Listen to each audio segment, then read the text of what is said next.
Assalamualaikum sahabat UMV. Kembali lagi dengan konten inspiratif dan menarik dari Al-Quran Braille Official. Dengan subscribe, like, komen, dan share konten inspiratif dari Al-Quran Braille Official, sahabat telah ikut berkontribusi dalam program pemberantasan buta huruf Al-Quran Braille. Mari kita simak video berikut ini.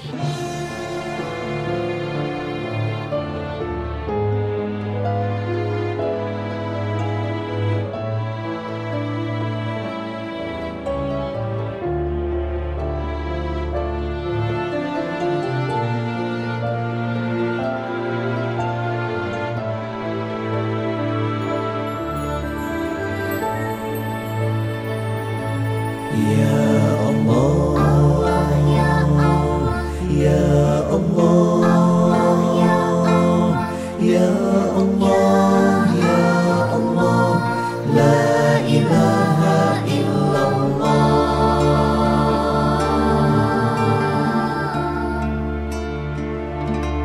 Ya Allah, Ya Rahman, Ya Rahim, Ya Malik, Ya Kudus, Ya Salam, Ya Mu'min, Ya Muhaimin.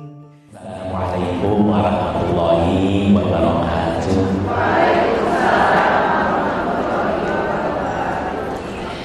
Alhamdulillahirabbil alamin wassalatu wassalamu ala asyrofil anbiya'i wal mursalin wa ala alihi wa ashabihi ajmain. Ikhwafillah, insyaallah ahli surga yang dirahmati Allah Subhanahu wa taala. Puji syukur kita panjatkan kehadirat Allah Subhanahu wa taala bahwasanya pada hari yang berbahagia ini Allah masih memberikan kesempatan kepada kita untuk berkumpul dan bersekutu di tempat ini dalam rangka mencari ilmu, menggapai ridha Allah Subhanahu wa taala. Dan insya Allah sesaat lagi kita akan menyimak tausiah dari guru kita, Bapak Dr. Kiai Haji Aam Amiruddin Kersi. Sebelum beliau bertausiah, izinkan saya membacakan Al-Quran. Quran surah Al-A'raf ayat 40 sampai 43 dengan menggunakan Al-Quran Braille. Semula saya berpikir bahwa seluruh jamaah sudah mengetahui Al-Quran Braille, tapi tadi pas di depan ternyata masih ada yang bertanya, seperti apa Quran Braille? Ini Al-Quran Braille yang saya pegang ini 1 juz. Jadi kalau 30 buku ini 30 juz, beratnya 25 kilo. Sama beratnya Bu dengan Quran yang Ibu miliki, Pak? Apakah Bapak Ibu memiliki Quran yang beratnya 25 kilo? Berarti ada alasan tidak untuk tidak membawa Quran? Ada alasan tidak untuk tidak membawa Quran? Pantang, saya tidak kemana-mana nggak bawa Quran. Kenapa? Berat. Berat nggak Bu bawa Quran yang miliki Ibu? Ibu pilih bawa Quran biasa atau bawa Quran Braille? Biasa. Fabi ayyi ala'i rabbikuma tukadziban. Nikmat Allah yang mana yang akan didustakan ketika Allah sudah memberikan kemudahan kepada ibu-ibu dan bapak-bapak untuk bisa membaca dan memiliki Al-Quran, kalau kata Pak Aam itu dengan mudah dan murah. Ibu-ibu yang berwakaf untuk 1 juz 60.000 rupiah, untuk 1 Quran 1.800.000 rupiah. Ibu-ibu bisa cari di Pasar Baru, ada harga Al-Quran 100.000 rupiah udah lengkap. Ada Bu? Ada. Oleh sebab itu mudah-mudahan nikmat membaca Al-Quran senantiasa Allah anugerahkan kepada ibu-ibu dan bapak, insya Allah. Dan saya membaca Al-Quran Braille dibaca dengan apa? Dengan jari. Gitu ya. Jadi alhamdulillah nikmat bisa melihat tuh ya, luar biasa Bu. Atau Ibu hari ini mungkin ada yang berkenan meminjamkan matanya buat saya Bu? Tidak ada ya Bu ya? Atau menjual, ada Bu yang menjual mata Bu? Tidak ada. Kenapa? Karena nikmat melihat. Baik Ibu, mari kita bersama-sama membaca. Kalau boleh ya Ibu sambil memejamkan mata boleh. Ingin tahu bagaimana cara suasana Kang Entang sedang baca Quran, boleh sambil dipejamkan mata. A'udzu billahi minasy syaithanir rajim. Bismillahirrahmanirrahim. Innal ladzina kazzabu bi ayatina wastakbaru anha la tufattahu lahum abwabus samaa'i wa la yadkhuluna jannata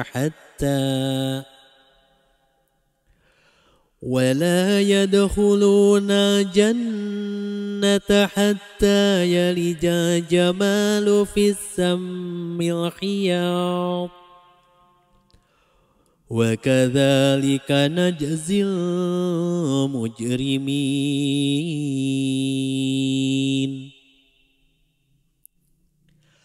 Lahum min jahannama mihadu wa min fawqihim ghawash wa kadzalika najzil dhalimin.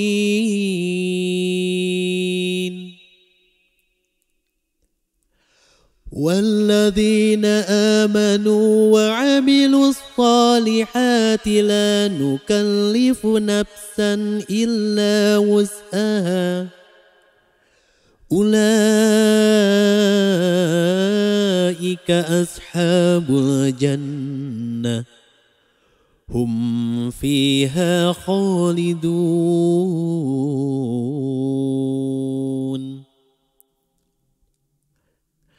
ونزعنا ما في صدورهم من غل تجري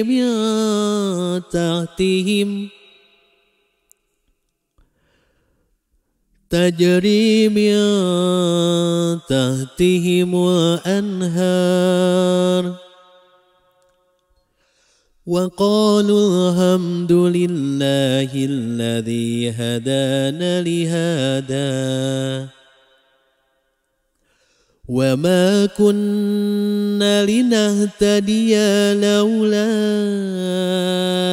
أن هدانا الله لقد جاءت رسول ربنا بالحق ونودوا أن تلكم الجنة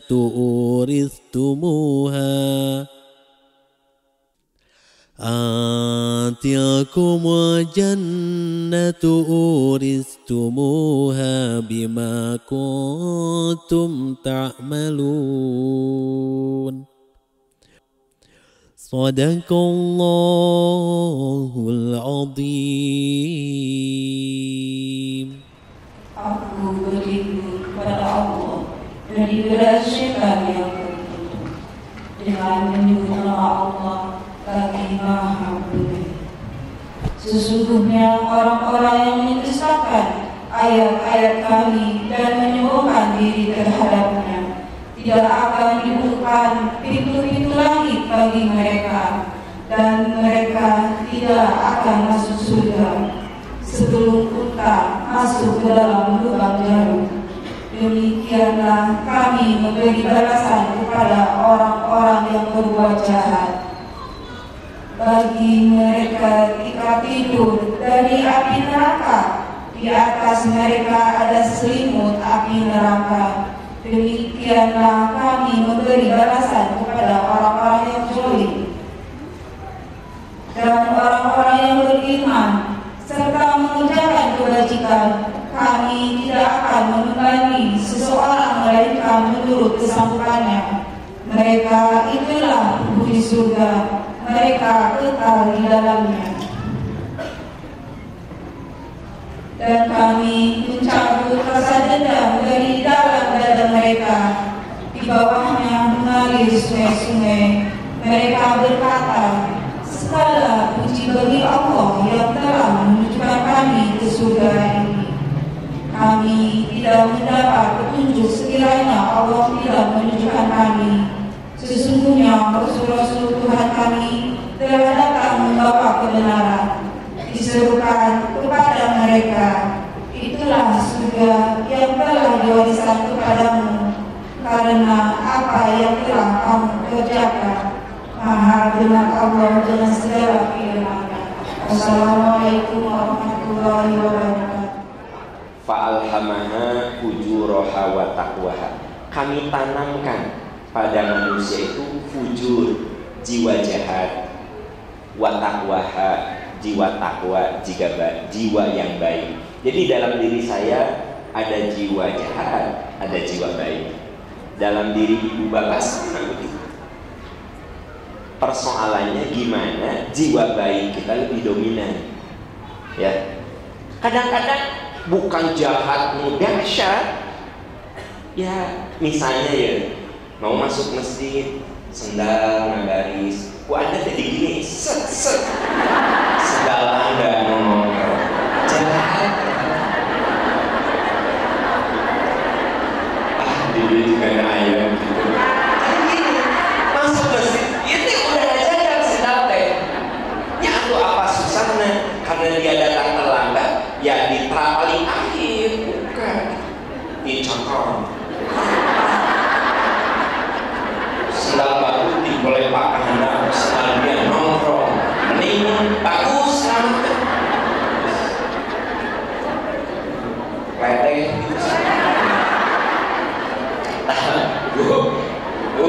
Itu teh maksudnya yang namanya jahat itu bukan berarti kejahatan gitu ya, gitu.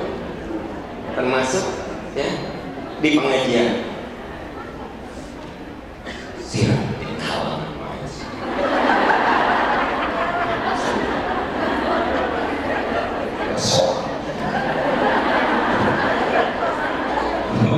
di wajah salah ibu nah bener ibu jangkung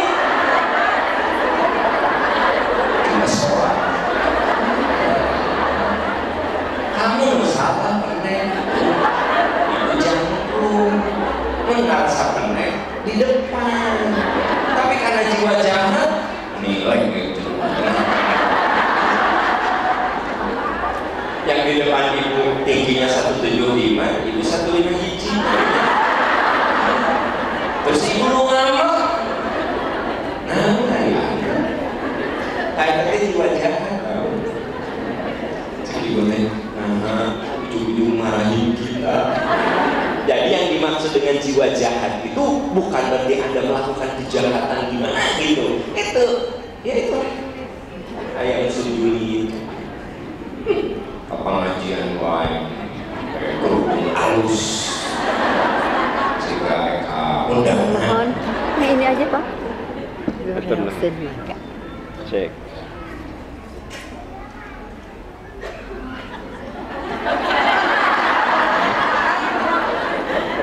dimatiin enggak tadi dia yang cerita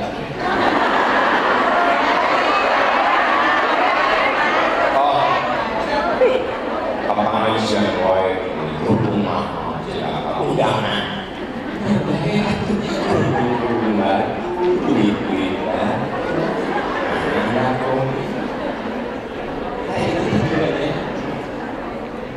jadi saya dan Anda teh sama tapi ada yang bisa mengendalikan ada yang tidak.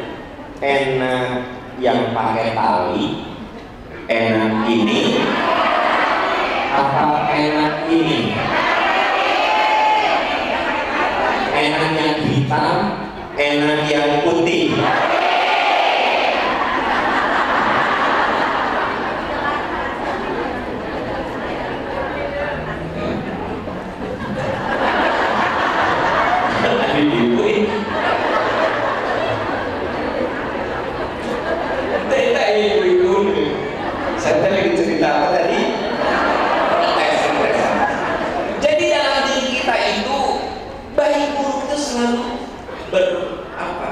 berkompetisi, bersaing gitu. Ada nggak di antara ibu yang pas tadi pergi udah pakai kerudung, ujuk-ujuk gini, jangan-jangan Pak Amnya mau datang. Tapi saya makan selalu hadir kan, alhamdulillah, kecuali sakit atau apa ya, selama saya sehat. Nah, kalau udah janji saya mau memenuhi. Jangan-jangan kayak Pak Amnya jam 10 datang, dan saya malah terlambatnya. Saya nggak pernah terlambat. Apa terlambat? Anda terlambat. Dan gitu. Nggak pernah saya terlambat di pengajian, nggak pernah. Muncamaah tak selesai. Oke, ibu bapak. Jadi intinya yang namanya manusia itu kalau tidak dendam, ya, atau membuat orang lain dendam. Bisa saya membuat orang lain dendam, saya, karena ngomong sesuatu yang menyakitkan. Atau saya dendam karena omongan orang, kan gitu. Nah, ibu bapak, menurut Anda, ya, dendam itu cikal bakalnya apa? Gini, dendam itu akibat, pasti ada sebabnya. Jiwa dendam itu muncul kalau ada apa?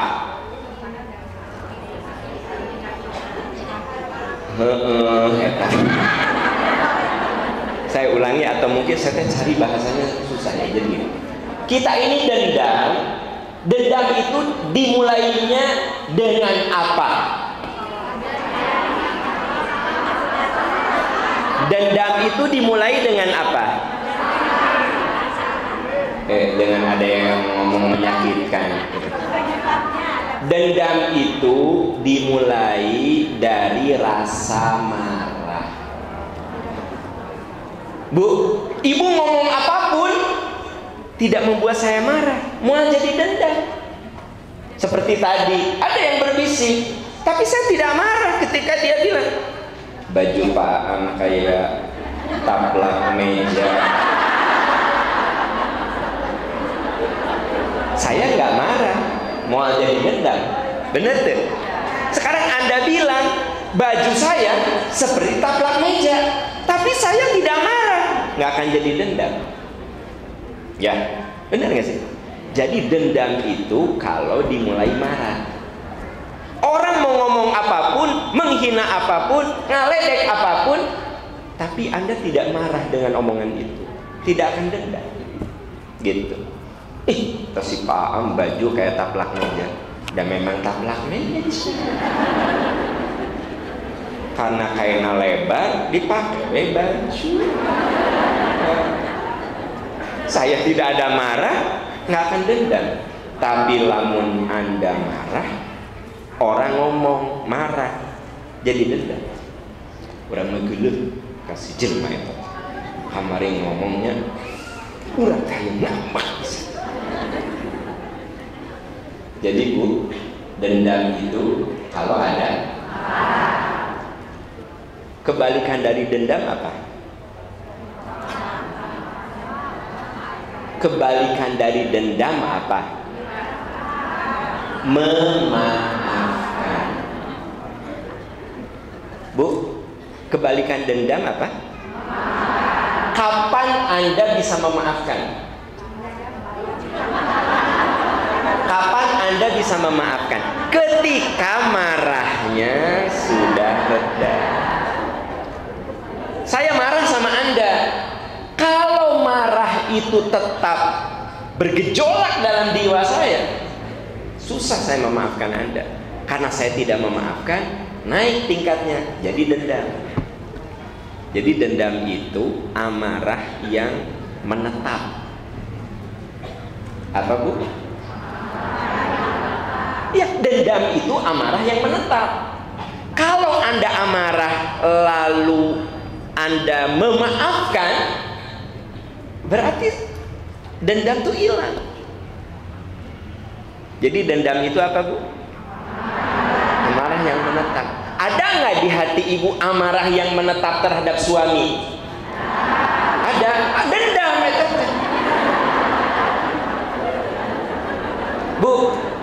Yang namanya suami istri suka ada marah nggak terhadap pasangan? Ada, dusta kalau nggak ada. Tapi ada yang cekcok, ya udah selesai. Si ayah mah biasa gitu, udah suka bohong dibagi lagi. Bohong, apa? Ku ibu teh dimaafkan, tidak jadi dendam. Tapi lamun ibu tidak memaafkan, lalu dia lama-lama menetap dalam hati kita, dendam. Jadi dendam itu amarah yang menetap. Nah, itu namanya dendam. Berarti ya, kalau kita tidak mau ada dendam, maka kudu melakukan kebalikannya, yaitu memaafkan. Gitu. Ya. Makanya ayat yang berbicara tentang memaafkan dimulai dulu mengendalikan marah. Jadi saya tidak mungkin memaafkan kalau saya masih marah. Kapan saya bisa memaafkan? Ketika marah itu reda. Kalau marah itu menetap, jadi dendam, gitu. Pada bawa Quran enggak? Coba buka Ali Imran, surat ketiga. Ya, surat Ali Imran dulu, cari ya. Surat Ali Imran, ayat 133. Coba Ali Imran ya.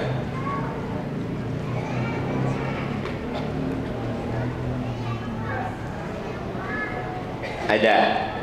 Nah, coba perhatikan.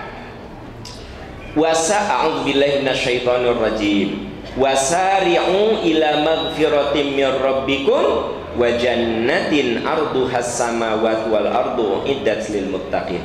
Bersegera kamu pada ampunan Tuhan. Bersegera kamu dengan ampunan Tuhan, dan surga yang luasnya seluas langit dan bumi disediakan untuk orang takwa. Bu, yang dimaksud dengan surga seluas langit dan bumi, maksudnya kenikmatan surga itu tak terhingga. Seluas langit dan bumi maksudnya tak terhingga. Sebab kalau Anda di surga seluas langit dan bumi, lalu Anda di surga sendirian, pasti keeng. Ada yang pernah ke Taman Safari, ke Ancol, atau jangan jauh-jauh ke kebun binatang? Yang bikin happy karena banyak orang. Sok di kebun binatang seorang, sok di Ancol seorang sendirian, ya di Taman Safari piknik sendirian. Ini seluas langit dan bumi, keeng atuh saudara. Masuk kamu ke dalam surga yang luasnya seluas langit dan bumi, maksudnya tak terhingga kenikmatannya, disediakan bagi orang yang takwa. Orang takwa itu apa cirinya? Alladzina yunfiquna fis sarra'i wad dharra, orang yang menginfakkan hartanya di saat lapang atau susah. Jadi orangnya itu konsisten, ya. Di saat lapang dia sedekahnya besar, di saat susah dia tidak sedekah tapi berdoa, ya Allah, mudah-mudahan satu saat saya bisa bersedekah. Saudara-saudara kita sedang terzolimi di Palestina, ada yang punya rezeki dia berpartisipasi, yang tidak punya rezeki ngadoakeun gitu. Nah, itu namanya mereka konsisten dalam kebaikan. Wal kadhiminal ghaidh, dan yang bisa menguasai amarah, bisa mengendalikan kemarahan. Baru setelah mengendalikan kemarahan, wal'afina anin nas, memaafkan. Jadi coba perhatikan di sini. Sebelum memaafkan kudu bisa apa? Sebelum memaafkan bisa mengendalikan. Karena di situ dikatakan al-kadhiminal ghaidh, mereka yang bisa mengendalikan marah. Begitu kamu bisa mengendalikan marah, al-afina anin nas, kamu bisa memaafkan. Jadi kapan saya bisa memaafkan? Ketika saya bisa mengendalikan marah. Ya, gitu. Bu, Saya bawa mobil, aya ibu-ibu di depan, rihting ke kanan, belok ke kiri. Karena saya dimaafkan, karena saya tidak marah, saya langsung memaafkan. Tapi kalau saya marah, balik gak tahu, nah gitu. Kan ibu mah nggak pernah kan rihting ke kanan belok ke kiri kan? Ibu mah rihting kiri belok ke kanan. Aya nu rihting teh dua, ieu teh ka mana? Ini di lampu merah teh rihting teh dua, urang teh bingung si ibu teh. Ka dieu kan gitu. Bingung teh. Oh, ade nu nyanak motor. Ayeuna keluar di dia rihting ke kiri, itu nepi ka Cimahi kiri terus. Padahal ka Cimahi teh ada rihting kanan. Tadi benerin ah. Jangan suka bikin marah pengendara lain. Alhamdulillah karena pengendara lain bisa mengendalikan marah, akhirnya memaafkan. Apa katanya? Gusti dasar mah. Teu marah. Ya. Memaafkan karena sudah mengendalikan. Intinya gini, saya, Anda semua bisa memaafkan kalau sudah bisa mengendalikan marah, gitu ya. Makanya Islam mengajari kita begitu rinci, kalau marah itu kudu benar-benar dikendalikan. Kalau kita tidak bisa mengendalikan marah, lalu marah itu menetap, nah itu yang jadi dendam, bahaya itu ya. Makanya kalau marah kita disuruh untuk diam. Saya lagi berdiri, marah nih, duduk.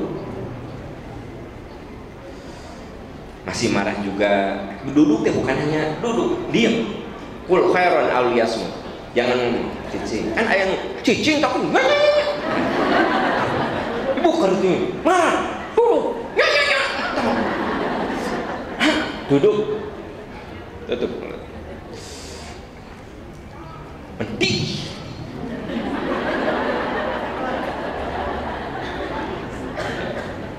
wudhu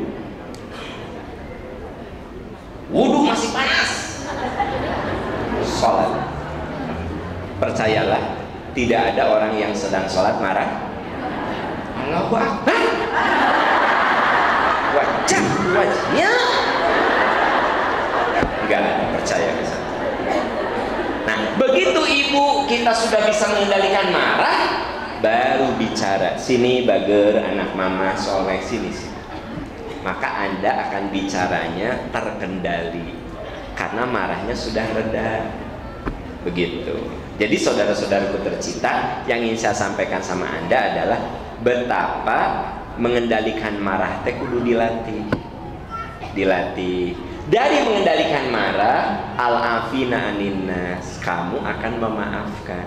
Tapi kalau kamu tidak memaafkan, itu marah terus masuk dalam relung hati yang paling dalam, jadi dendam. Nah itu, ya. Kalau kita sudah bisa mengendalikan marah, bahkan kita sudah memaafkan, wallahu yuhibbul muhsinin. Allah menyukai orang-orang yang berbuat kebaikan. Jadi ciri orang baik apa? Ciri orang baik mengendalikan marah dan memaafkan. Ibu di sini kelihatannya orang-orang baik. Karena walaupun ibu kesel sama suami, ibu suka memaafkan. Betul? Ayah hiji dua nu dendam. Jadi gitu loh Bu. Di kantor, bapak-bapak, di mana ada orang yang bikin kita emosi, sok kendalikan marah, maafkan. Kendalikan marah, maafkan. Hati-hati kalau kita tidak bisa mengendalikan marah, lalu marah itu dibiarkan dalam relung-relung hati kita, masuk ke relung terdalam. Nah, jadi dendam. Dendam apa? Orangnya sudah mati saja masih marah. Ya Allah, dia lewat kuburan. Pahit ya. Tapi karena ada dendam, paham nggak Bu? Bu, dendam orangnya sudah mati saja masih marah. So, bayangkan itu bahaya. Iya, padahal kan hari udah meninggal mau udah kayak ayah, mudah-mudahan ayah dina ditulung Allah di alam barzah, semoga diluaskan alam kuburnya. Berarti ibu sudah memaafkan. Nah, liwat, ya teh kan ibu ziarah ke orang tua, liwat suami. Aman, ngadoa, mana gue? Alasin, ayah. Ya. Matak hati-hati dendam teh. Ya kuburan ibu bapakna, ya kuburan suamina. Ibu bapak ngadoa, insya Allah. Suamina, kan anak-anaknya ikut. Kan ibu nanti, mama, itu si papa doakan, marane kan? Marane besok, doakan. Berarti ada apa? Maka jangan sampai ada dendam di hati kita, karena dendam itu orangnya sudah meninggal pun marahnya ada, gitu. Marahnya itu ada. Nah, ya. Makanya dendam itu ada dampak dendam. Apa Bu? Dampak dendam. Satu, kalau orang sudah diperbudak oleh dendam, ya, maka dia akan hilang sisi kemanusiaan. Apa Bu? Hilang sisi kemanusiaan. Seperti orang Israel sekarang ini udah hilang sisi kemanusiaan. Anak-anak dibom, sekolah dibom, ya, rumah sakit dibom, dokter hampir 150, kemarin masih 140 sekian dibom, ya. Itu tuh karena apa? Kalau orang dendam, hilang sisi kemanusiaan. So, saya tadi contohkan, kalau dendam, sisi kemanusiaannya hilang. Wong orang sudah mati saja didendami gitu kan? Ya, mama doakan, sok marane. Najis mama kudu ngadoakeun. Najis mama kudu ngadoakeun papa kamu. Untung tinggi guhan kita. Untung si almarhumnya tidak begini. Terlalu. Oh, pasti kaget benar tuh. Terlalu. Jadi Bu, kalau orang sudah dendam, sisi kemanusiaannya hilang. Ya contoh yang sekarang ini, Israel itu bukan marah, dendam sama orang Palestina. Wong dia anu ngajajah. Jadi kalau orang sudah dendam, hilang sisi kemanusiaan, gitu. Nah ini dijelaskan di Al-A'raf ayat 179. Al-A'raf 179 sudah ditemukan? Surat ke-7 179.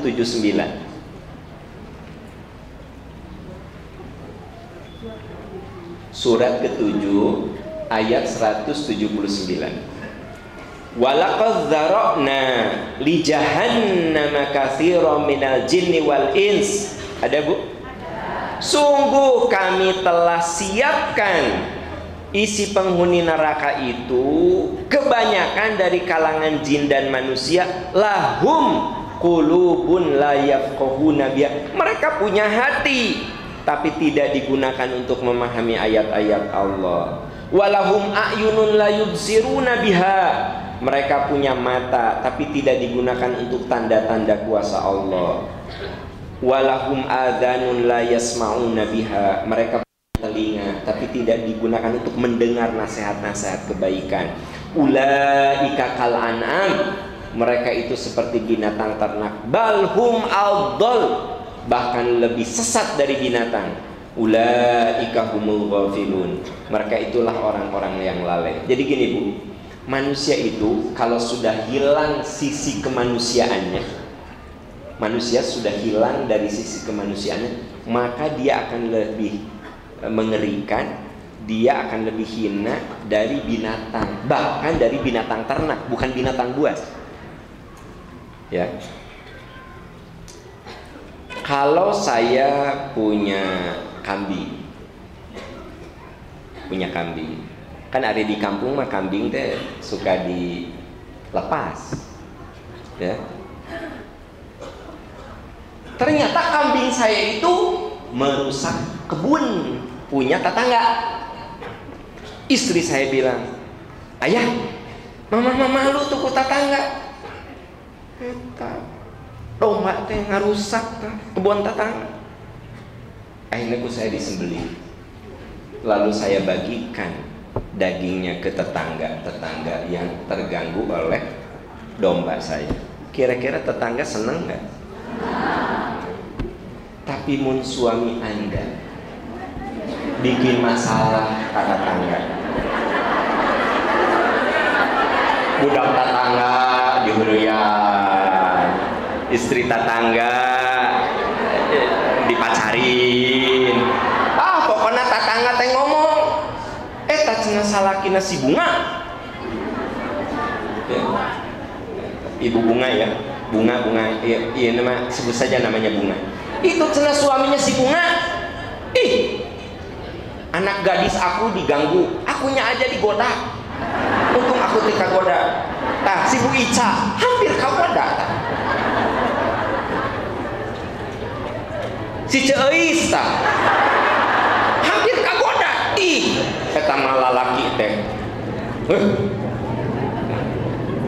Si Ibu Bunga teh kan malu ku tetangga. Nggak mungkin kan? Si papa teh pencit we atuh.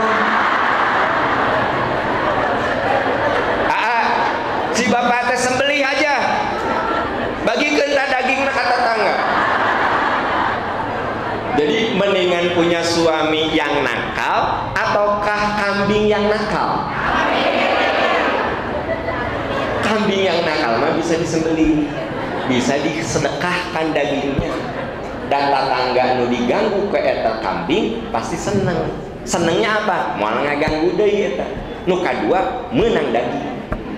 Mun salaki Anda dibenci, Anda dipenjara, saudara-saudara. Dan tetangga yang menerima dagingnya pun akan melaknat Anda. Makanya manusia kalau hilang sisi kemanusiaannya lebih hina dari binatang. Eta ilustrasi nate. Yang tadi teh ilustrasi. Paham Bu? Jadi gini, apa yang dimaksud dengan lebih hina dari binatang ternak? Nah eta. Mun suami Anda bermasalah kata tetangga, gak bisa disembelih dan dagingnya gak bisa dibagi. Tapi kalau kambing Anda yang bermasalah ngaganggu tetangga, Anda bisa menyembelihnya dan bisa membagikan. Atau kalau nggak dibagikan, bisa dijadikan kambing guling dimakan oleh RT 03. Dimakan di kantor RW. Jadi manusia itu kalau udah hilang sisi kemanusiaannya akan lebih hina dari binatang. Nah, orang dendam itu kadang sisi kemanusiaannya hilang. Nah Bu, polisi mah ada ilmunya. Mun ada orang dibunuh sampai dipotong-potong, dimutilasi, itu biasanya ada dendam. Dan itu terbukti. Hampir semua, kan ada orang yang bunuh udah, tapi ada yang sampai dimutilasi. Biasanya itu ada dendam.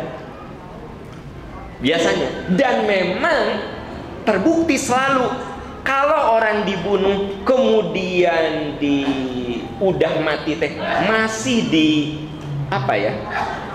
dicacatkan. Nah, itu ada dendam. Mirip seperti Hindun. Dia membunuh Hamzah karena dendam. Kata Hindun, Wahsy, kamu jago tombak. Ini terjadi dalam perang Uhud. Karena saat perang Badar, ya, tokoh-tokoh Quraisy itu banyak yang mati dalam perang Badar itu. Hindun dendam, melatih Wahsy untuk menombak, karena memang Wahsy ini budak tapi punya keahlian melempar tombak. Ya, kata Hindun, Wahsy, kalau kamu bisa membunuh Hamzah, saya merdekakan. Dan memang benar, dia jago tuh. Dia mah cuma satu aja, dalam perang Uhud tuh gimana bisa menjatuhkan Hamzah bin Abdul Muthalib. Hamzah itu paman Rasul yang membela Nabi Shallallahu Alaihi Wasallam. Dan terjadi perang Uhud pada tahun ketiga Hijrah. Tahun kedua Hijrah terjadi perang Badar. Badar itu kurang lebih 135 km dari pusat kota Madinah, dari Nabawi, ya. Tapi kalau Uhud deket lah, sekitar 5-6 kilometeran dari Masjid Nabawi. Nah, Bapak Ibu, apa yang terjadi? Benar, Hamzah ini terjatuh, entah berapa tusukan yang menimpa beliau, dan beliau wafat sebagai syuhada. Nah, orang dendam, Hindun datang, dibelah dadanya, diambil jantungnya, dikunyahnya, dan dimuntahkan ke wajahnya. Karena apa? Jadi orang dendam itu hilang sisi manusia. Jadi orang kalau udah dendam, makanya jangan sampai ada dendam di hati kita, sebab nanti sisi kemanusiaan kita hilang. Gitu, ya. Makanya tadi rumusnya menurut surat Al-Imran ayat 133 coba kendalikan marah, maafkan. Kalau kamu tidak bisa mengendalikan marah, lalu marah itu tetap berada dalam relung dan pikiran hati kita, hati-hati, bisa jadi dendam. Gitu. Nah, yang kedua, dendam itu akan melahirkan sifat berikutnya, dengki. Bu, kalau Anda dendam sama saya, ngomong apapun saya butut di mata Anda. Sorry. Anda dendam ke suami, eta suami ngomong apapun, walaupun suamimu benar lo ngomongnya, tetap nah, omdok bisa ngomong wongkon. Serius Bu, saya dendam sama Anda pakai apapun jelek di mata saya, Anda ngomong apapun jelek di mata saya, gitu. Jadi kalau Bapak dendam ke saya ngomong apapun jelek. Jadi orang dendam biasanya ada muncul kedengkian, gitu, ya. Makanya dengki sama dendam itu deketan. Saudara kakak beradik. Coba Anda lihat surat An-Nisa ayat 32.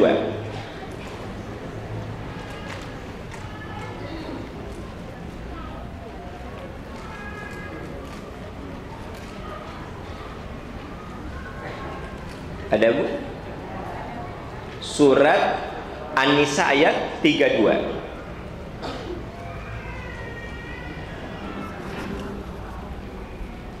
An-Nisa ayat 32. A'udzubillahi minasyaitonir rajim. Wala tatamannau. Betul itu ayatnya?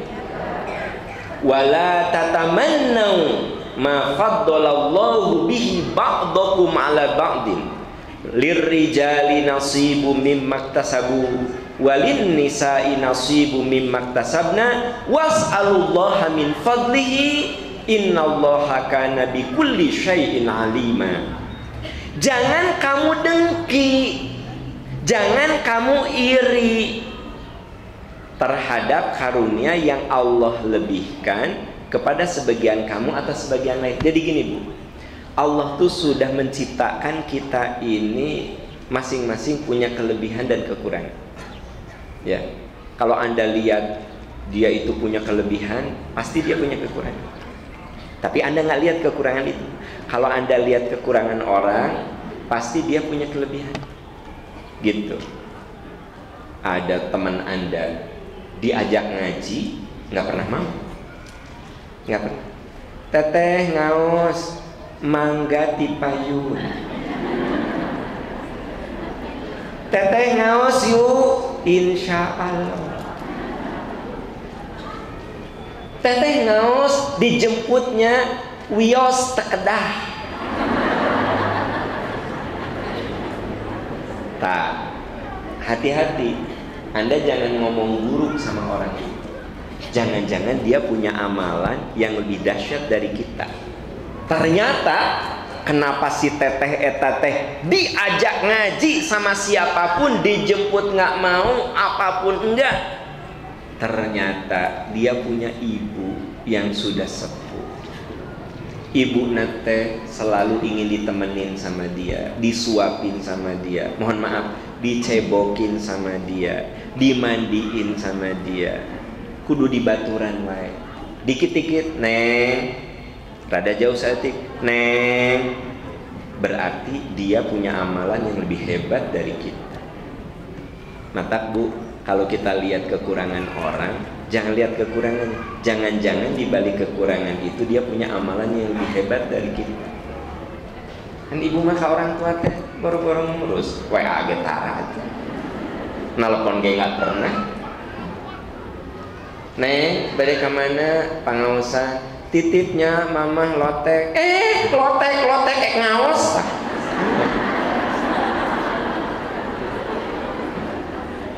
Jadi gini, kita itu gini, semua orang itu ada plus minus. Teu aya jalmi nu sampurna, enggak ada manusia sempurna. Ya. Maka kamu jangan dengki terhadap karunia yang Allah lebihkan. Karena di balik kelebihan itu ada kekurangan. Di balik kekurangan itu ada kelebihan. Karena memang tidak ada manusia sempurna. Ya, gitu. Nah, jadi gimana? Lihatlah orang lain itu sisi baiknya. Lihatlah orang itu sisi positifnya. Ngaji, ngomong nyelekit. Jawabnya gini, teteh mun aku teu ngaji leuwih parah deui ya. Aku sok ngaji wae ngomongna pedih kan, muntara ngaji parah. Ari anda mah kalah kaki ngaji, ari ngomong nyelekit. Oke, gue nggak akan ngaji lagi. Parah. Jadi sebenarnya kalau misalnya ada orang yang rajin ngaji tapi masih suka ngagosip, ku anda tentang dia itu ngajinya udah rajin, tinggal satu aja gosipnya dikurangi aja, top gitu. Sholat, puasa, tahajud, Senin, Kemis, etawa baju masih jahiliyah, belum dari hijab. Apa itu sholatnya? Apa itu tahajudnya? Baju masih compang camping kayak begitu. Pamer orang, hungun alus ah. Jangan rambut lagi butut, ya kulit butut, sekurang mah tutup. Jangan ngomong gitu. Jangan ngomong gitu. Jadi omongan yang bagus gimana? Aduh, senengnya dia tahajud rajin. Aku mah belum serajin dia. Saum Senin Kamis rajin. Aku belum serajin dia. Mudah-mudahan ya Allah diberi kekuatan dia bisa nutup orang. Nah gitu. Percuma. Gitu loh. Jadi jangan sampai omongan kita itu mengandung unsur kebencian dan kedengkian, hatta kepada orang yang buruk gitu. Ibu pernah nonton di berita ada orang yang nyuri HP, tahu nggak?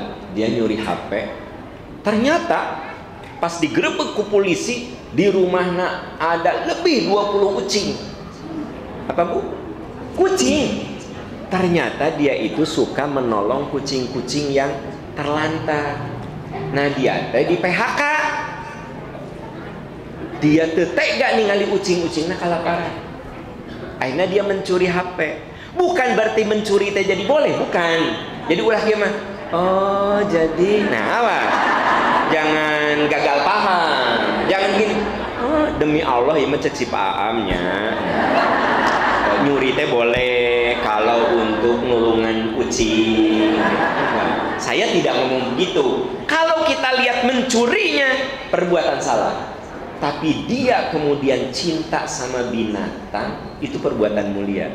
Kan anda mau aya kucing teh ditajong, maka kucing teh ningali anda teh mundur. Ari si anak muda itu mah ada kucing yang kelaparan teh dibawa ku dia, dimakan, dikasih makan, dikasih makan, ya.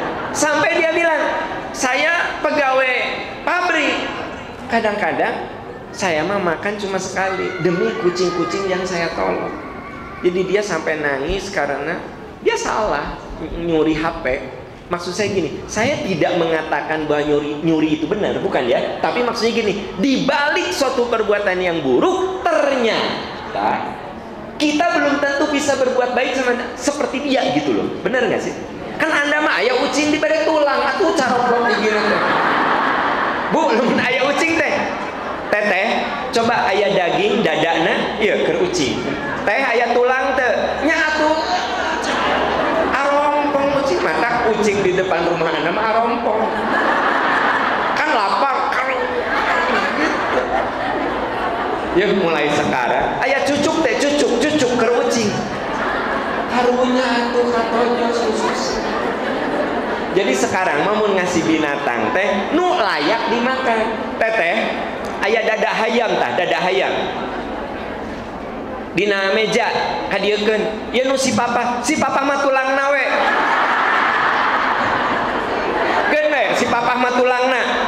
Oke di sop ku mama kadiekeun. Si papa mah caina ge geus atoh manehna.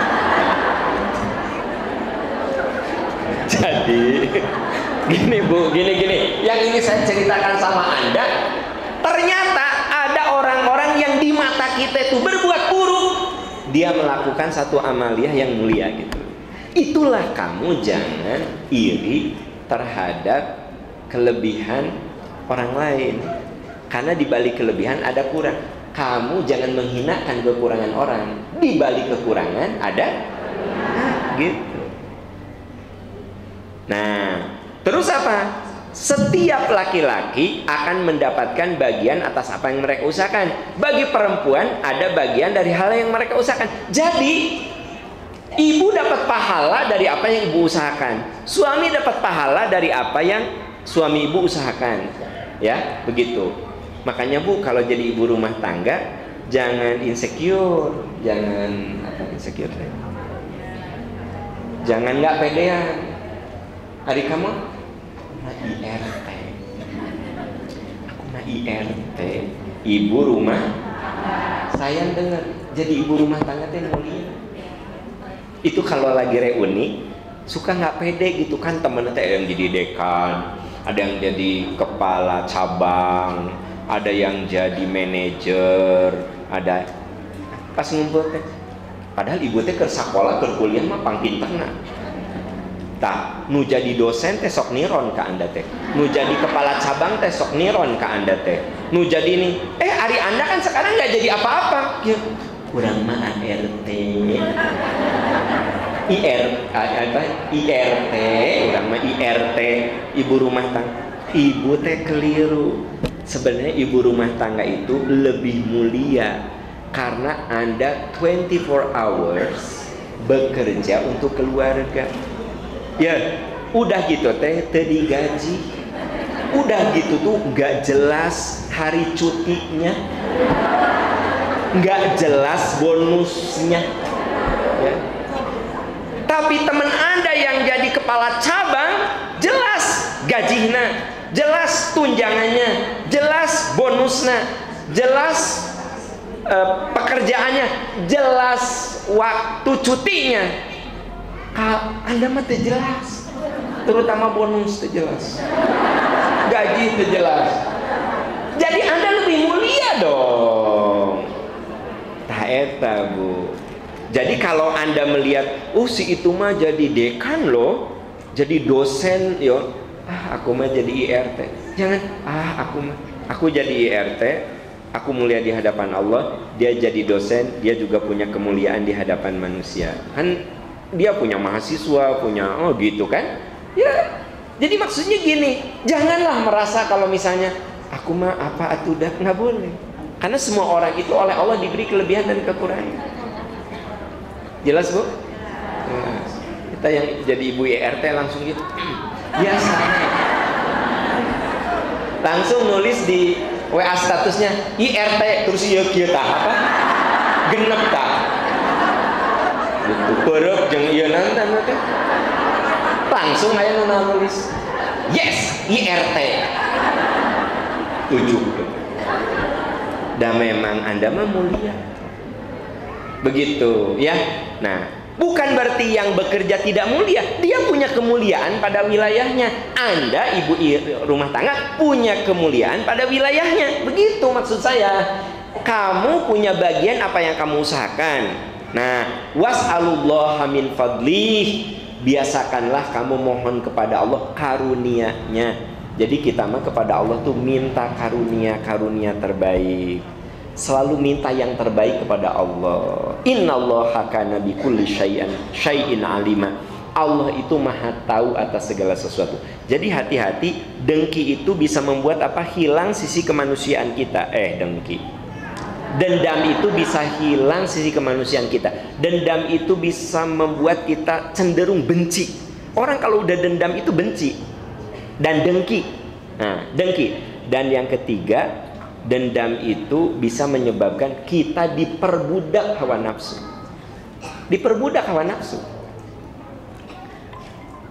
Ibu, kita tuh kan kudu memperbudak hawa nafsu. Tapi ini mah kita diperbudak hawa nafsu, ya. Coba Anda lihat surat Al-Jathiyah surat ke-45 ayat 23. Surat 45 ayat 23. Afaro'aita, betul? Oh, sok atau cari dulu. Surat ke-45 ayat 23. Afaro'aita, betul ya? Nah, coba lihat. Afaro'aita manittakhadha ilahahu hawahu. Pernahkah kamu lihat orang yang diperbudak oleh hawa nafsunya? Wa adallahu Allahu ala ilmin. Allah biarkan mereka dalam kesesatan. Wa khatama ala sam'ahi. Allah tutup pendengarannya. Wa qalbihi. Allah tutup hatinya. Wa ja'ala basarihi ghishawah. Dan Allah tutup matanya. Famay yahdihi min ba'dillahi afala tadzakarun. Siapa yang mampu memberikan petunjuk selain Allah? Tidakkah mereka mau mengambil pelajaran? Jadi dendam itu bisa membuat kita itu selalu ngikutin hawa nafsu kita. Ya. Kita menjadi diperbudak oleh hawa nafsu kita. Padahal sebenarnya hawa nafsu itu harus kita kendalikan. Nah, itu 3 dampak kalau kita punya jiwa dan 1, hilang sisi kemanusiaan. 2, cenderung menjadi pendengki. 3, nah, sekarang cara mengikis dendam. Tadi dampak dendam. Cara mengikis dendam. Ya. Cara mengikis dendam pertama adalah sabar. Bu, orang mau ngomong apa, mau ngahina apa, ingat saya bilang tadi, dendam itu dimulainya dari apa tadi? Marah. Mun Anda sabar ngadepin omongan orang, maka sabar itu benteng, sabar itu perisai dari marah. Makanya poin pertama untuk mengikis dendam itu kita kudu melatih jiwa sabar. Dan Anda tahu sabar itu modelnya kudu ditingkatkan. Karena sabar itu jiwa yang tidak ada ujungnya. Ya. Jiwa yang tidak ada ujungnya. Jadi tidak ada istilah, "Yo, papa dengernya sabar teh aya batas." Sok aya kan denger gitu ya? Sabar teh ada batas. Aslinya sabar itu tidak ada batas. Nah, ini yang dijelaskan di Ali Imran ayat 200. Ya. Surat ketiga ayat 200, ayat paling akhir sekali. Ayat paling akhir. Ya ayyuhalladzina amanusbiru wasabiru warabitu wattaqullah innallaha khabirum. Ya betul kan? Innallaha Oh, maaf. La'allakum tuflihun. Ya ayyuhalladzina amanusbiru, hei orang beriman sabar. Wasobiru, naikin jiwa sabar kamu, tingkatkan jiwa sabar kamu. Robitu, waspada ya. Kalau kita udah sabar, kudu waspada. Kenapa? Kadang suka ada bisikan-bisikan putus asa. Ya. Anda ngadepin suami 1 tahun sabar, 2 tahun sabar, 10 tahun teh. Gusti tekiat cerewe lah. Berarti bisikan apa? Nah, jadi karena setan dah dengan ngobrolin setan. Hari Anda asa di awal aku mah nggak ngomongin setan. Bisikan apa? Setan. Bisikan putus. Ya. Kudu konsentrasi dengar ceramah. Asal dari awal saya teh keur ngomongkeun setan. Kalau saya bilang misalnya strategi setan baru, dia mah ngomongkan sabar, putus asa, itu bisikan apa? Setan. Bisikan putus asa.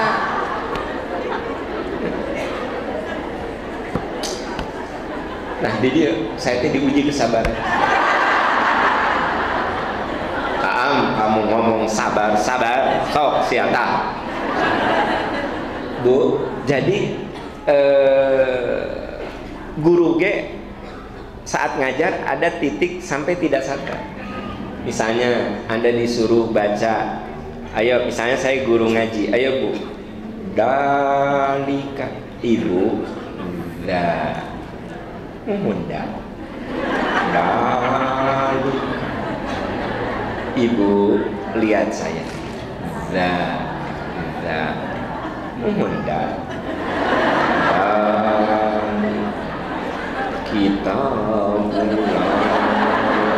bafi si guruna ke cicing berarti si guruna naon baiklah hantep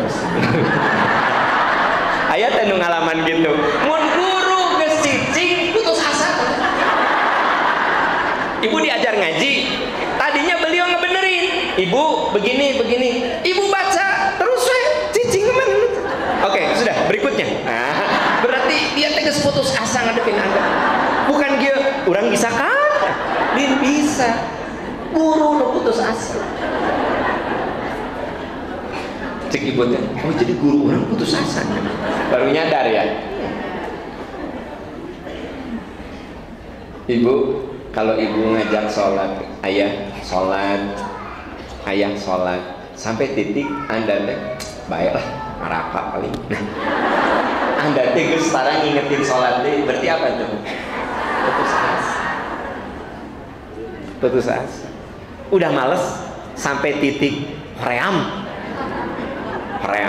Gus. Aki-aki Gus, wisan kudu dititah sholat juga budak baik memaneh urang mati dosa Gus ada jangan urang sok ayat teh jujur ayat teh di dieu kitu eta teh putus asa ayat putus asa nggak boleh isbiru sobiru robitu sabar kuatkan kesabaran jangan putus asa la'allakum tuflihun semoga kamu beruntung dengan kesabaran itu. Tabu kalau kita nggak mau dendam sing sabar. Jadi kalau suami ngomongnya lekit sabar, ya. Tetangga berbuat sesuatu yang menyakitkan sabar. Nah itu membuat Anda dari sabar itu kemudian menjadi memaafkan. Paham? Nah makanya poin yang pertama latih jiwa sabar, yang kedua latih jiwa maaf. Jadi yang pertama latih, yang kedua latih. Kan kita lagi cerita mengikis dendam. Gimana kita kalau sudah punya dendam bisa kita kikis, atau kita menjadi orang yang tidak pendendam? Ya asah jiwa sabar kita. Dan sabar itu sekali lagi unlimited, tak terbatas, tidak ada ujungnya. Sabar itu terus sabar, ya. Dan dari jiwa sabar maka latih jiwa pemaaf. Saya ingin tanya, cara melatih jiwa maaf tuh gimana? Oke, Bu, kalau kita ingin jiwa maaf itu menonjol, Anda kudu sampai bisa mendoakan kebaikan orang yang nyakitin kita. Itu top. Misalnya gini, ibu nyakitin saya, memfitnah. Wah, pokoknya nama saya tegas hancur ya ku ibu teh. Ya. Nama saya teh hancur ya. Saya tidak melakukan itu. Ibu menghancurkan martabat dan kehormatan saya. Sakit hati nggak saya? Marah saya. Saya memaafkan. Tiap sholat, ya Allah, ampuni kesalahan ibu fulan yang sudah memfitnah saya. Ampuni ya Allah. Sadarkan bahwa itu perbuatannya salah. Lindungi dan masukkan dia ke dalam surga ya Allah. Mau nyebut masukkan dia ke dalam surga, asa tetega orang. Asa kuat gitu. Jika nama ya Allah kudu neraka eta. Kabayang teu? Kalau Anda baik sama saya, ya Allah, Ibu Ani itu baik sekali sama saya ya Allah. Berikan rumah tangga yang penuh mawaddah rahmah sakinah, jadikan anak-anaknya anak yang soleh, jadikan beliau ya Allah ahli surga dengan seluruh keluarga. Total nggak hati saya? Karena Bu Ani itu begitu baiknya sama saya. Ya, kabayang teu? Aya ibu hiji deui namanya Ibu Melati. Gusti eta si Ibu Melati mah teuing nyarehat teh kunaonna, duka keur kuliah ditolak ku saya. Duka sayanya tapi eta memfitnah saya. Pokoknya habis-habisan atuh. Bahwa Aam teh ini. Tapi saya kudu bisa mengatakan, ya Allah, ampuni kesalahan Ibu Melati. Beri dia hidayah. Beri rumah tangga yang penuh mawaddah rahmah. Jadikan dia ahli surga. Mau menyebut jadikan dia ahli surga, beratnya luar biasa. Asa teu wasa. Asa teu tega. Maknya jelema kitu ahli surga ya Allah. Kana neraka we ketang ya Allah. Kabayang teu? Anda mendoakan kebaikan orang yang buruk sama. Itu yang dilakukan Rasul kepada penduduk Taif. Nabi datang ke Taif, dilempari atuh. Majnun teh gila. Majnun. Batu. Dari sekian batu, ya, ada yang kena ke pelipis Nabi, berdarah Nabi. Ya. Sahabat pada menghalangi gitu, wah pokoknya batu. Akhirnya kata Nabi, kita nggak bisa masuk ke Taif. Udah kita pulang lagi ya. Itu Nabi sedang menjajaki mau hijrah ke Taif. Jadi jangan Anda kira Nabi itu langsung hijrah ke Madinah, enggak. Pernah nyoba dulu ke Taif, tapi sambutannya kayak gitu. Dilempari batu, diteriaki orang gila. Ya. Lalu dibawa perkebunan anggur, karena Taif itu sampai sekarang Anda yang pernah ke Taif, ya, kalau umroh itu daerah pertanian, daerah yang subur, dan itu cenderung dingin, ya. Jadi di musim panas aja di Taif mah terasa dingin kayak di Lembang gitu, apalagi di musim dingin. Nah, apa coba kata malaikat? Muhammad, berdoa apapun pasti dikabulkan. Kalau kamu berdoa, penduduk Taif itu dibalikkan bumi, jadi maksudnya dimasukkan ke dalam bumi, pasti dikabulkan. Apa kata Nabi? Ya Allah, ampuni, sesungguhnya mereka kaum yang belum mengerti.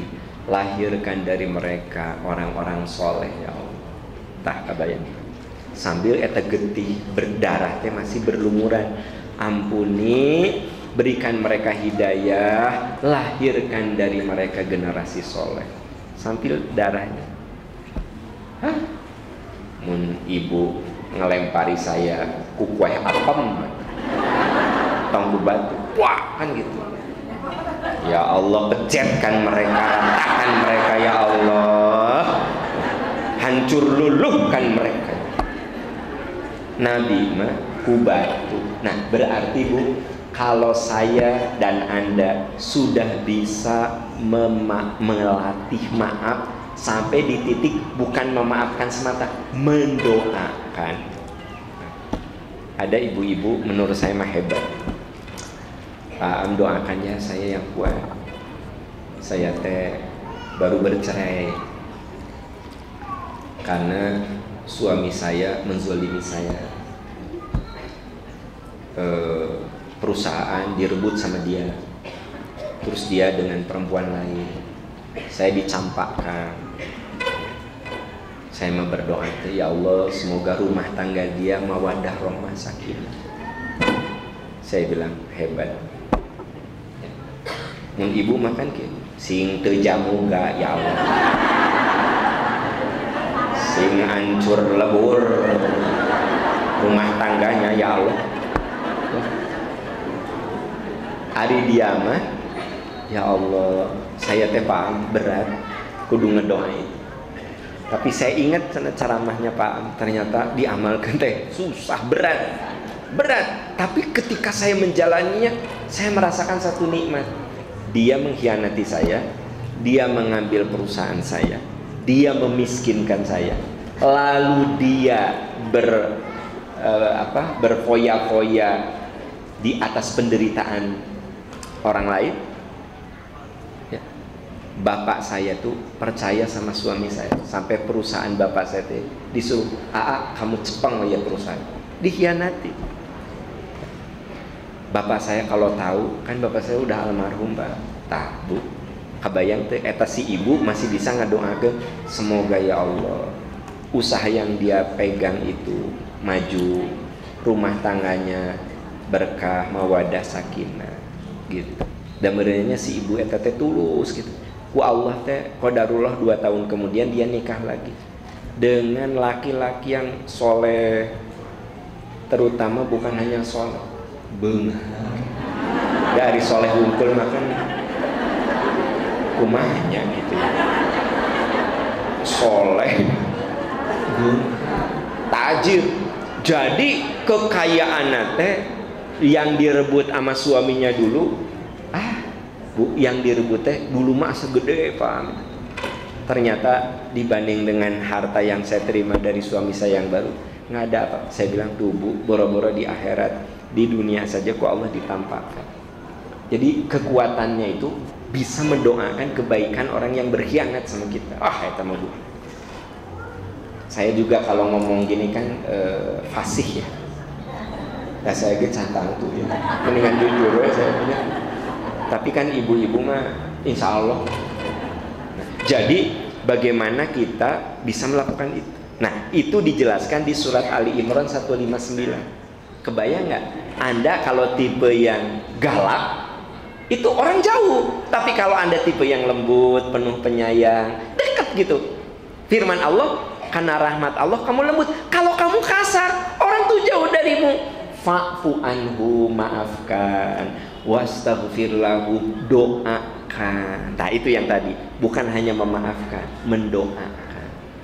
Udah gitu apa? Wasyawirhum fil musyawarahkan. Kalau memang perlu dibicarakan, sok bahas, bicarakan. Ya, fa idza azamta fatawakkal 'ala Allah. Kalau kamu punya cita-cita agung, bertawakallah kamu kepada Allah. Nah, jadi bagaimana cara supaya kita mengikis dendam? 1, asah jiwa sabar. 2, asah jiwa maaf kita. Yang ketiga, husnuzon. Yang ketiga selalu asah jiwa prasangka baik. Jadi kalau ingin hilang dendam, asah prasangka baik. Oh dia ngomong nyelek kita supaya aku memperbaiki diri, gitu. Ya. Kamu mah pakai baju itu nyala lambung gitu, celek nyeri. Husnuzon, oh ngomong gitu teh supaya aku bisa memantaskan diri gitu, paham nggak maksudnya? Kamu mah masak teh nih, teh jelas gitu, juga utah. Naon dari kamu ya teh masakan naon ya? Nasi goreng juga utah. Nyelekit kan ibu kan? Tapi kalau ibu husnuzon, oh supaya aku belajar bikin nasi goreng yang penampilannya bagus, begitu ya. Itu. Jadi sebenarnya ketika orang itu menilai kita dengan kalimat-kalimat yang tidak mengenakan, kalimat yang busuk, kalimat yang menyakitkan, husnuzon, oh supaya saya, nah, gitu, supaya saya jadi lebih baik, supaya saya, nah, gitu. Ini dijelaskan di surat Al-Hujurat ayat 12 ya. Surat Al-Hujurat ayat 12.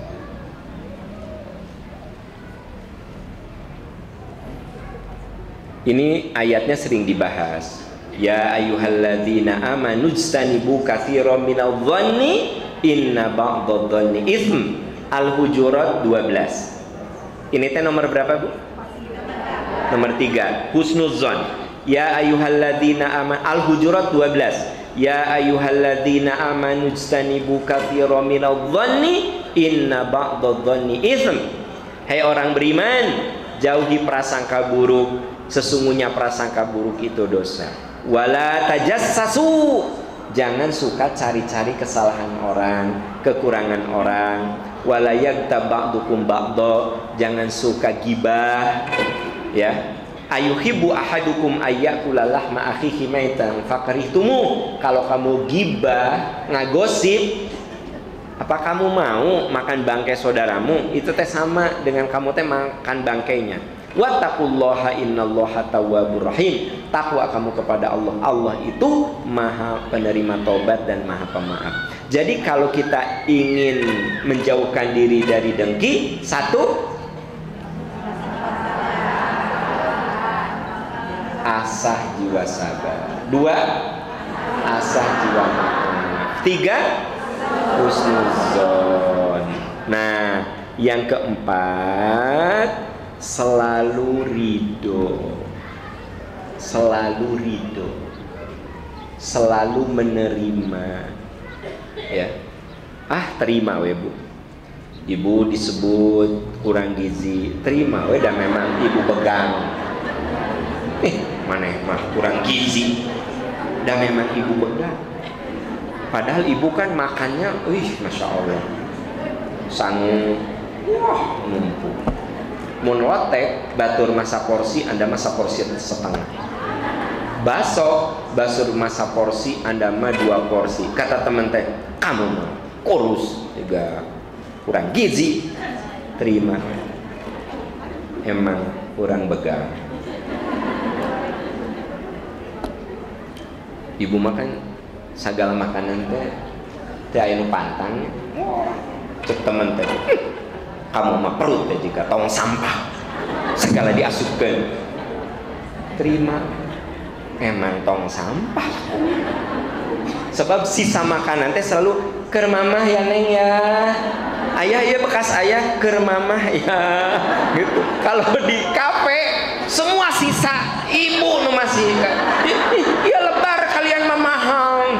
Ya Allah, ayah nggak dihabisin keur mamah we lebar. Ya mie nu sahaya kayaknya budak teh kalah kamu mie. Bu, mata ibu mun makan di restoran nggak pernah ada yang dibungkus. Cek budak teh mah eta goreng tahu bungkus, kudu mama dibungkus. Sampai teman ibu mah bilang gini, kamu mah juga tong sampah. Ridho, terima ya gitu.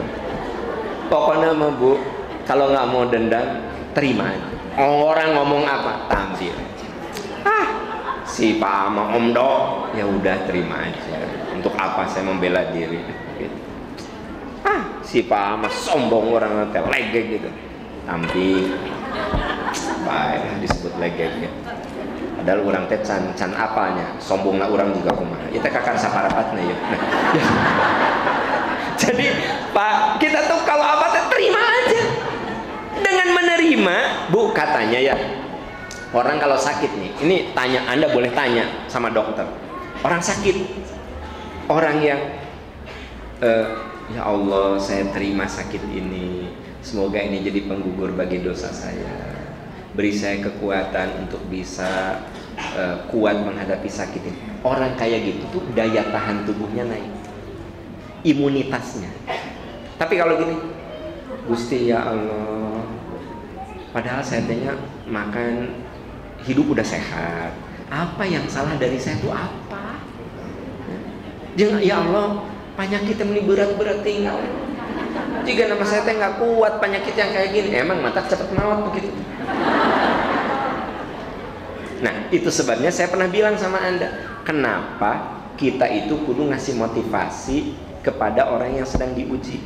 Nuh saya teh eta anak nomor 2, Gusti ini susah diajak sholat. Ya, karena itu temen ibu di pundaknya ditepuk. Semua orang teh diuji, kamu pasti uji ku anak. Boro-boro kita atuh Nabi Nuh sakitu soleh ge diuji ku anak. Sok teteh sing sabar. Insya Allah satu saat anakmu soleh dikuatkan. Ulah ya anak nomor 2 Gusti ini teh sok. Emang maneh soleh? Maneh ge henteu.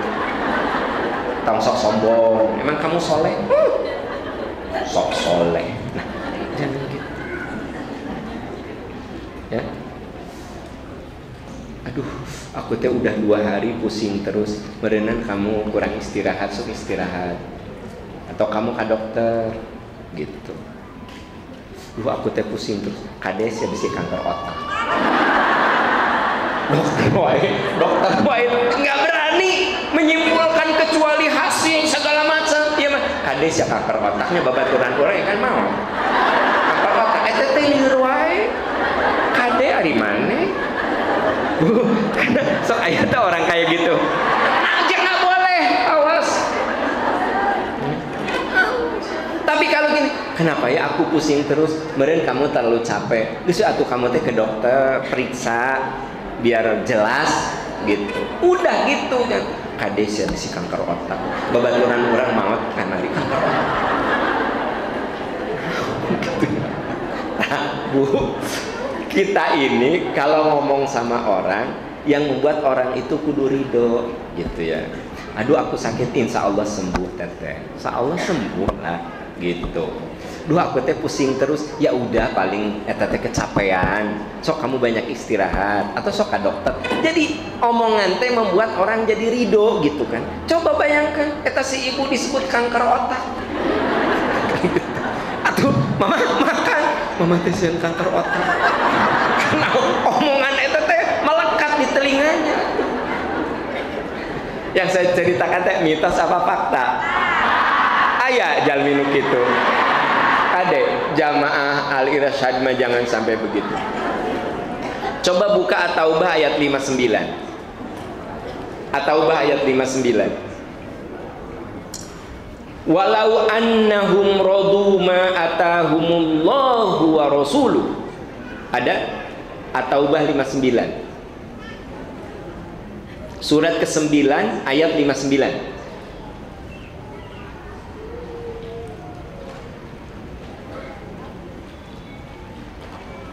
Awalnya walau annahum. Nah, sekiranya mereka benar-benar ridho ma atahumullahu wa rasuluh, dengan apa yang Allah dan Rasulnya berikan, wa qalu hasbunallah, dan mereka mengatakan cukup penolong saya ma Allah, sayu'tinallahu min fadlihi wa rasuluh, Allah dan Rasulnya akan memberikan karunia-Nya. Inna ilallahi raghibun, sesungguhnya hanya kepada Allah kamu berharap. Sesungguhnya mereka hanya berharap kepada. Jadi gini, terima sekiranya mereka ridho dengan apa yang Allah berikan, dan mereka katakan cukup Allah penolong saya. Artinya apa? Ya udah saya mah kalau Allah memberikan ini ya aku terima gitu. Ya, gitu. Ibu, jadi ada 4 langkah simple untuk supaya kita bisa mengikis dendam. Asah jiwa sabar kita. Terus asah jiwa maaf kita. Husnuzon. Terus ridho. Nah gitu ya. Ibu bapak, maaf bapak tadi kurang disapa ya karena terhalang oleh ibu-ibu. Nyari saya menganggap ini ibu-ibu semua, padahal bapak-bapak ada di sebelah kiri saya. Itu yang bisa kita bahas ya. Ibu, semoga langkah kita menjadi penggugur bagi kesalahan, pengangkat derajat bagi kita, dan senantiasa Allah memberikan cinta dan rahmatnya. Amin ya rabbal alamin. Subhanaka Allahumma wa bihamdika asyhadu an la ilaha illa anta astaghfiruka wa atubu ilaik. Rabbana atina fid dunya hasanah wa fil akhirati hasanah wa qina adzabannar. Walhamdulillahi rabbil alamin. Wassalamualaikum warahmatullahi wabarakatuh.